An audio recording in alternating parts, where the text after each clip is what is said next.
Hello, it's Rob here and welcome to my video on painting the Tamiya Land Rover Defender body. As you can see, I've already made a start on cutting it out here. I've still got the other side to do, and then I've got to tidy it all up and sand the edges down. Also, during my prep, which you probably won't be able to make out really on the screen, is I've already started to go round the roll bar and sanded it ready for paint.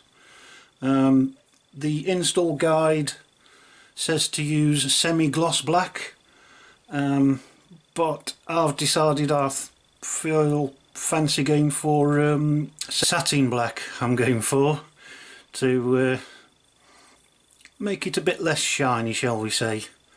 So that's got to be painted. That's got to be painted satin black. The door mirrors will have to be painted satin black, and the spare wheel cover, and quite importantly the grille I'm going to be painting satin black. That's upside down, but hey, it doesn't matter. And according to the instructions, this part of the grille, this raised part here, I've got to try and paint the same colour as the body. So we'll see how that goes. So that's that.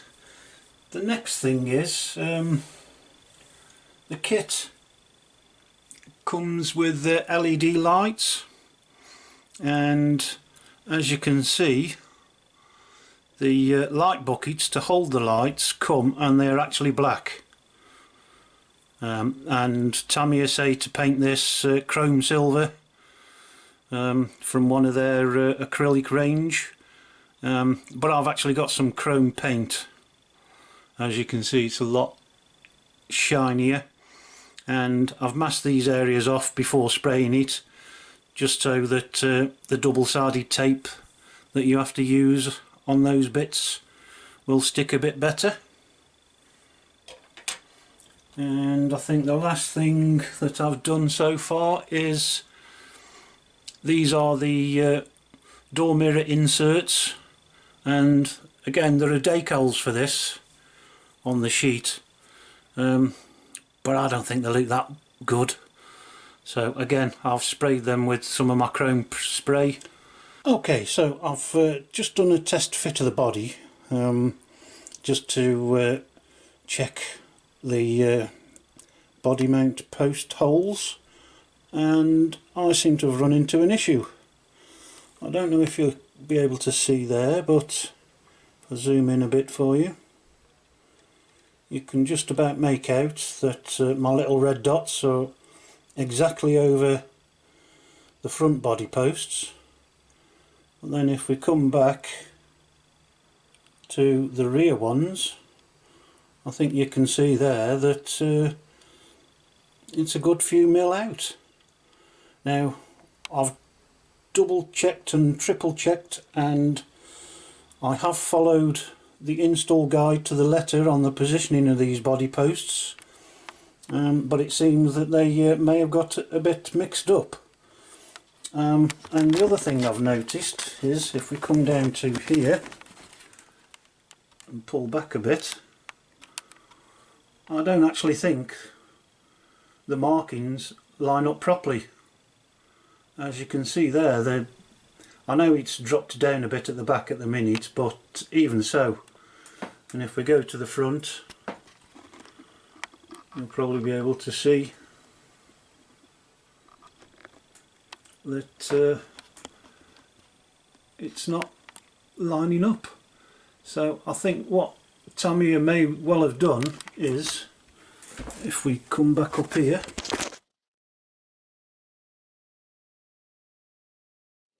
if we take this body post off, I think what they've done is they've got mixed up with the positioning of the grey body posts on the mount here. As you can see, there are two places you can position them, either at sort of forwards or near the back, and I think they've cut them up I think these ones should be there, and then if we come to the back ones, you might be able to see that again these body posts are set in the rear facing one, and I think they should be there. So I'm going to try that and get back to you and let you know if that's right. Or the other thing I may have to do is, there are two positions that you can put this body post mount in, so I may also have to move them, but we'll wait and see. We'll move these body posts first, so I'll be back in a minute. Okay, so I've finished messing about with the body posts, and I've got them now to line up with the pre-marked holes on the body. What I've had to do is basically move these front posts from the front hole to the rear hole, and the same with the back ones. Originally they were in the front hole, they're now in the back, and I've also cut them down to where I'm happy with where the body will sit, and I've installed these stealth body mounts ready to accept it. So if we put the body on,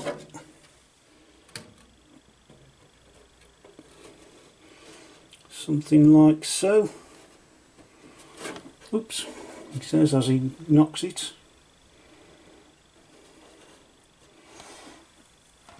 You should be able to see now it all sits nice and level, and there's quite a big gap between the tyre and the wheel arch, but I quite like that look, so that's where it's going to stay for the minute. So we'll be back when we've done some more. Okay, so I've been doing a bit more work, and as I hope you can see, I've now gone round and made all the holes I need to attach everything. Oh, except I've just noticed I've missed one, but hey, there we go. As I hope you can see there, we've got all the holes in the back, and as you can see how flimsy that is. That's why they made these up, which I've just got to finish off, sand down a bit more and get them ready to glue in place. I may well spray them to match, at least on the one side. I've also gone round all the black pieces and sanded them ready for painting. I don't know if you can see there, sort of can, I may do that bit more, but I've tried to get rid of the mould lines off everything. They just need a good washing. And this one as well, you can't really see that much because, as you can tell, it's a bit tricky to get in that, but I've sanded it down as best as I can. And again with the mirrors, and they just all need cleaning, drying off and then spraying. But hopefully, as you can see, the holes kind of line up and everything. Come on, get them out of the way. And I've also started to go around and sand stuff here, including this bit, which I hope you can see, which is quite a tight cut. So I think I'll try and show you that, he says, knowing that it's going to go horribly wrong now because I've said that. But yeah, let's try and do this side for you. I shan't do it all, but we can come in here. We'll leave quite a bit of overlap, and I try and get rid of any of the bends.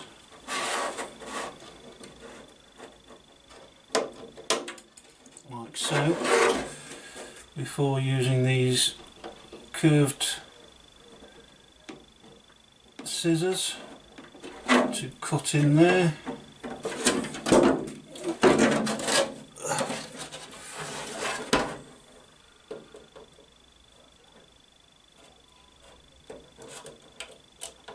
Like so, he says. There we go. And then we'll just carry on around here like so. And we'll just cut this wheel arch out. But once we've done that, we can then go back and refine the cut.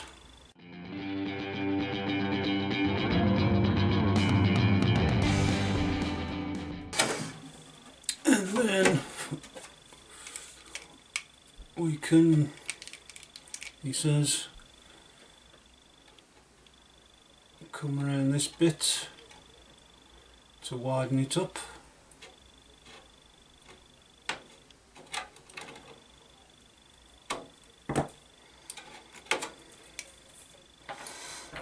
And then, because it's such a tight space, I've got my triangular modeller's file, and I'm going to go in there and start to sand the excess down,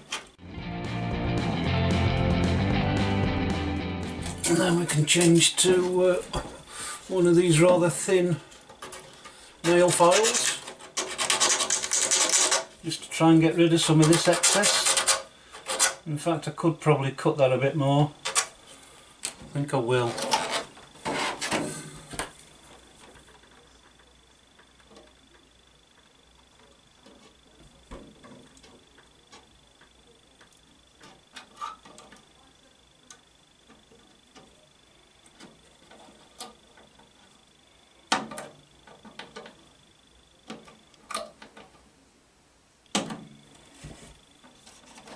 There we go.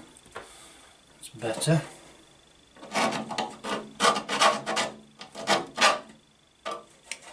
Yep.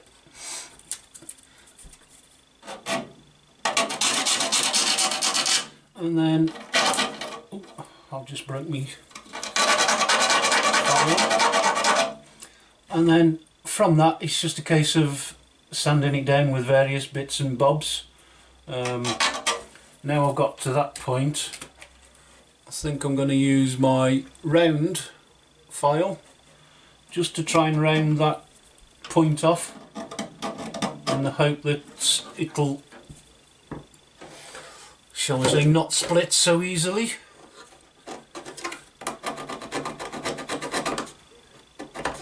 Oops.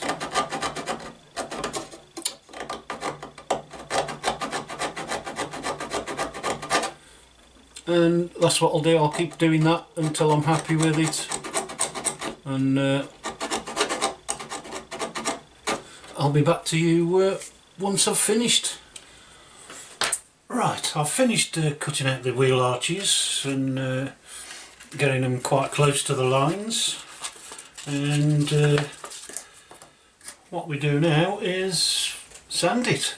And what I generally use for the wheel arches, even though these are quite straight in most places, is a bit of is that inch or inch and a half dowel? Let's have a look. Yeah, it's about inch and a half. And I've got some 320 grit, I think that is, sandpaper that I wrap round, and I apologise for the noise, but you can't do anything about it really. And I tend to go sort of across the line and just work it round. There is a twisting motion as well as a backwards and forwards motion, and you can also go in line with the cut if you want, which I do tend to do right at the very end, but as you can see, I've got loads to take off.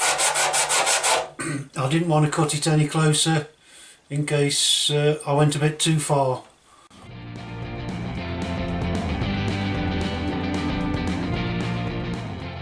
Like so, and hopefully you can see it's slowly getting there.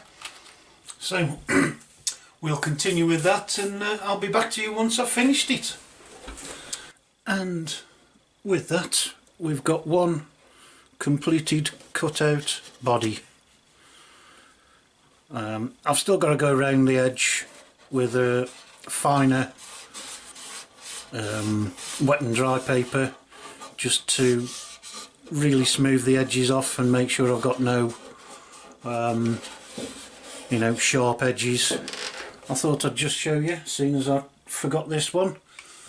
No, I didn't. I left this just to show you, really. That's what it was. Is cutting the hole for the door mirror.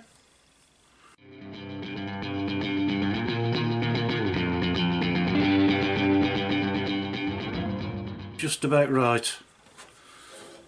So that's how I cut out my holes. So we've done that. I need to sand a bit more off here to smooth it up. I can feel a couple of rough edges, so we'll be back shortly. Right, so we've moved into my spray booth, which is my back garden, and I'm just going to try and show you how I go about spraying these bits. I've got my satin black, and quick test.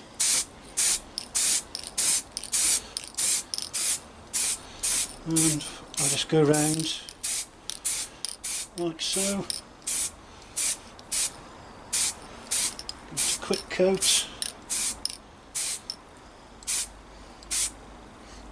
and then take it back inside and leave it to dry.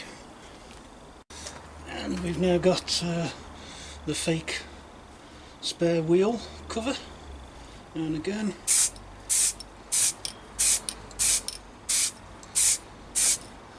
just go around, quick dusting.